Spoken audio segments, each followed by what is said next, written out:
ইকফা, ইকফা অর্থ নাকের ভিতর লুকাইয়া পড়া। ইকফার হরফ 15টি, যথাক্রমে তা, সা, জিম, দাল, জাল, জা, সিন, শিন, সদ, দদ, ত, জ, ফা, কফ, কাফ। প্রিয় কোরআন শিক্ষার্থী বন্ধুরা, পবিত্র কোরআনুল কারীম সহি শুদ্ধ করে পড়ার জন্য প্রথমেই আপনাকে তাজউইদ শিখতে হবে। আর এই তাজউইদের ভিতরে গুরুত্বপূর্ণ একটি অধ্যায় হচ্ছে নুন সাকিন ও তানভিনের বিধান। এখন আজকের এই ভিডিওতে আপনাদেরকে নুন সাকিন তানভিন পড়ার 4টি বিধানের দ্বিতীয় নাম্বার যে বিধানটি রয়েছে বা নিয়মটি রয়েছে সেটা হচ্ছে ইকফা। আমরা গত পর্বে শিখেছিলাম ইজহার, আজকের এই পর্বে ইকফা পরিপূর্ণভাবে উদাহরণ সহ। এখানে অনেকগুলি উদাহরণ দেওয়া আছে, সবগুলি সুন্দরভাবে আপনাদেরকে বোঝানোর চেষ্টা করবে ইনশাআল্লাহ। তো যারা পবিত্র কোরআনুল কারীম সহি শুদ্ধ করে পড়তে চান তারা আমাদের এই ভিডিওটি সম্পূর্ণ দেখবেন এবং প্লিজ ভাই একটি লাইক এবং কমেন্ট করার জন্য বিশেষভাবে অনুরোধ করছি। তাহলে আমরা জানলাম ইকফা শব্দের অর্থ নাকের ভিতরে লুকাইয়া পড়া। ইকফার হরফ কয়টি? 15টি। ইকফা শব্দের অর্থ নাকের ভিতরে নিয়ে লুকাইয়া পড়া। আর হরফ কয়টি? 15টি। এই 15টি হরফ আপনাকে মুখস্থ করতে হবে, সুন্দরভাবে মুখস্থ করবেন, একবারে ঠুঠস্থ করতে হবে। এই 15টি হরফের কোনো একটি হরফ নুন সাকিন ও তানভিনের পরে আসিলে ওই নুন সাকিন বা তানভিনকে নাকের ভিতরে লুকাইয়া গুন্নাহর সহিত পড়িতে হবে। নুন সাকিন বা তানভিনের পরে যদি এই 15টি হরফের কোনো একটি হরফ আসে তাহলে কি করতে হবে? উক্ত নুন সাকিন ও তানভিনকে গুন্নার সহিত নাকের ভিতরে নিয়ে লুকাইয়া পড়তে হবে। এটা হচ্ছে ইকফার নিয়ম। এখন আপনাদেরকে এই যে অনেকগুলি উদাহরণ দেওয়া আছে এখানে, এগুলি সুন্দরভাবে আপনাদেরকে শিক্ষা দেব ইনশাআল্লাহ। হামজা নুন জবর আং, এই যে নাকের বাসিতে নিয়ে আমি লুকাইয়া পড়তে আছি গুন্নার সহিত, খেয়াল করুন। হামজা নুন জবর আং, ঠিক আছে? আপনি যদি পড়েন হামজা নুন জবর আং, হবে না। আং এইভাবে দীর্ঘ, আপনাকে গুন্নাটা দীর্ঘ করতে হবে একালিফ পরিমাণ। ফা পেশ ফু, সিন পেশ সু, আং ফুসু, কাফ মিম পেশ কুম, আং ফুসুকুম। নুন সাকিনের পরে ফা হরফ আসছে, ফা ইকফার হরফ, এই যে ইকফার হরফ এটা। ফা জবর ফা, হামজা নুন জবর আং, ফা আং। নুন সাকিন, এই যে দেখেন নুন সাকিন, এই একটা নুন সাকিন, এই নুন সাকিনের পরে কি আসছে? জাল, তা সা, তা সা জিম দাল জাল, জাল হরফ ইকফার। এখন গুন্না করতে হবে। জাল র জবর জার, ফাআনজার, তা পেশ তু, ফাআনজারতু, কাফ মিম পেশ কুম, ফাআনজারতুকুম।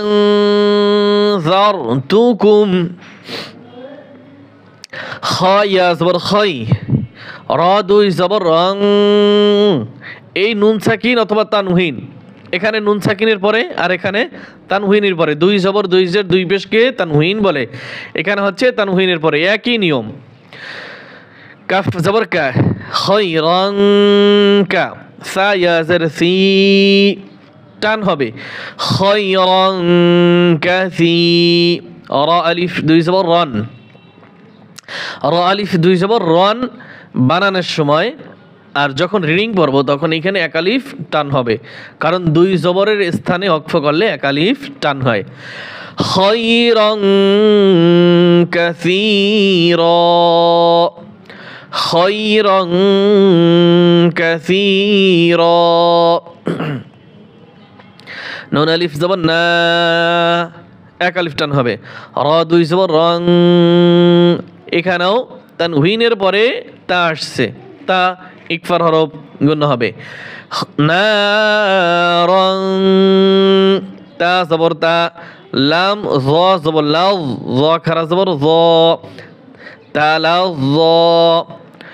না রং তা লাউ জ, নারং তালাজ্জা। কফ ওয়াও জবর কও, লাম দুই জবর লাং, কি হবে ইকফা গুন্না, কওলান। সিন জবর সা, দাল ইয়াজের দি, টান হবে, কওলান সাদি। দুই জবর উপরে থামলে টান হয়, অতএব দালে টান হবে। দাল আলিফ দুই জবর দান, বানানোর সময় বলতে হবে দাল আলিফ দুই জবর দান। আর রিডিং এর সময় কওলান সাদিদা, দা টান হবে, কওলান সাদিদা, দা টান হবে। আবার দাল ইয়াজের দি, এখানেও কি টান হবে, দাল ইয়াজের দি। এই জের বাম পাশে জজমালা ইয়া, মদের হরফ এক আলিফ টান হবে। আইন ইয়া জবর আই, নুন দুই পেশ নুন, ইকফা গুন্না। এই তানহুইনের পরে জিম আসছে, ইকফার হরফ আসছে, এখন ইকফা গুন্না হবে। আইনুন, জিম আলিফ জবর যা, এক আলিফ টান হবে। এই যে জবর বাম পাশে খালি আলিফ, মদের হরফ, অতএব এক আলিফ টান হবে। আইনুন যা, অরাজের রি, ইয়া জবর ইয়া, তা দুই পেশ তুন, জারিয়াতুন। গোলতা ওয়াকফের সময় হা হয়, গোলতা ওয়াকফের সময় হা উচ্চারণ হয়। আবার ওয়াকফের সময় কিন্তু আপনার জবর জের পেশ হরকত অথবা তানহুইন থাকলে কিন্তু আদায় হয় না, শেষ অক্ষরে কি হয় সাকিন হয়। তো এখানে নিয়ম দুইটা করতে হচ্ছে, আপনার গোলতা ওয়াকফের সময় হা উচ্চারণ হবে। দ্বিতীয় নম্বর নিয়ম হচ্ছে ওয়াকফের সময় কি হরকত সাকিন হয়ে যায়। তাহলে জারিয়াহ, ইয়া হা জবর ইয়াহ, উচ্চারণটা এভাবে হবে। আইনুন জারিয়াহ, আমি কিন্তু বানান করছি ইয়া হাজবর ইয়া, এটা কিন্তু বানান করা যাবে না, এটা বোঝানোর জন্য আপনাদেরকে বলেছি ইয়া হাজবর ইয়া, কিন্তু উচ্চারণটা এভাবে হবে, কিন্তু বানান এভাবে করা যাবে না, বানান করতে হবে ইয়া হাজবর ইয়া, তা দুই বেশতুন, আইনু জারিয়া, হাকে ইয়া পড়তে হবে। মিম নুনসের মিন, ইকফা গুন্না, নুন সাকিনের পরে শিন আসছে, শিন র জবর শার, এখানে র পাতলা হবে, মিং শার। আপনি যদি বলেন মিং শর শার, পাতলা হচ্ছে শার আর মোটা হচ্ছে শর, পাতলা করতে হবে। র লামজের রিল, মিং শার রিল। ওয়াও সিন জবর ওয়াস, ওয়াও আলিফ জবর ওয়া, ওয়াস ওয়া, সিনজের সি, ওয়াস ওয়াসি, বানানোর সময় সি, আর যখন রিডিং পড়ব তখন উচ্চারণটা খেয়াল করুন। মিন শাররিল ওয়াসওয়াস, মিন শাররিল ওয়াসওয়াস, মিন শাররিল ওয়াসওয়াস।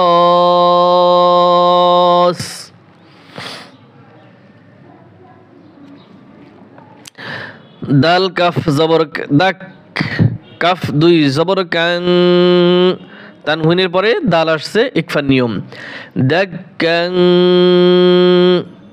দাল কাফ জবর দাক, দুই জবর থাকলে এক আলিফ টান হবে, কাফ আলিফ দুই জবর কান, দাক কা।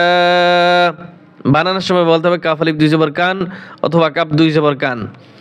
আর যখন রিডিং পড়ব তখন দাক কান, দাক কা, দাক্কা, এক আলিফ টান হবে, দাক্কা দাক্কা। সদ ফা জবর সফ, ফা দুই জবর ফান, সফান,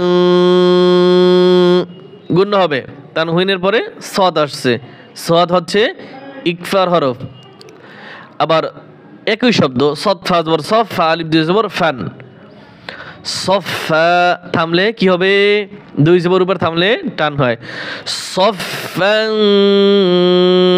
সফা, দেখেন এখানেও কিন্তু সফান, এখানেও কিন্তু সফান, কিন্তু নিয়ম আলাদা, কারণ এখানে তানহুইনের পরে সদ আসছে, ইকফা গুণ্য হবে, আর এখানে তানহুইনের পরে তো আমরা ওয়াকফ করেছি, ওয়াকফ করলে দুই জবরের স্থানে ওয়াকফ করলে টান হয়, নিয়মটা আলাদা, কিন্তু শব্দ কি একই, কিন্তু পড়ার সময় রিডিং আলাদা আলাদা হয়। সফান সফা, র জবর র, সিন ও পেশ সু, পেশের বাম পাশে যজমলা ওয়াও এক আলিফ টান হবে, রসু, লাম দুই জের লিং, রসুলিং, তানহুইনের পরে কাফ আসছে, ইকফা গুন্না, কাফ জবর কা, র ইয়া জের রি, জেরের বাম পাশে যজমলা ইয়া এক আলিফ টান হবে, কারি, মিম দুই জের মিন, বানানোর সময় মিম দুই জের মিন, আর যখন রিডিং পড়ব তখন কারিম, শুধু মিম উচ্চারণ হবে, রাসূলিন কারীম, রাসূলিন কারীম। এই ছিল ইকফা গুন্নার বিবরণ। আপনি যদি এই ভিডিওটি সম্পূর্ণ দেখে থাকেন, আমার মনে হয় না যে আপনার কোথাও ইকফা নিয়ে আপনার ঝামেলা হবে, বুঝতে অসুবিধা হবে। তো যাই হোক, আল্লাহ তাআলা আমাদের সকলকে এই পবিত্র কালাম সহি শুদ্ধ করে পড়ার তৌফিক দান করুন, আমিন।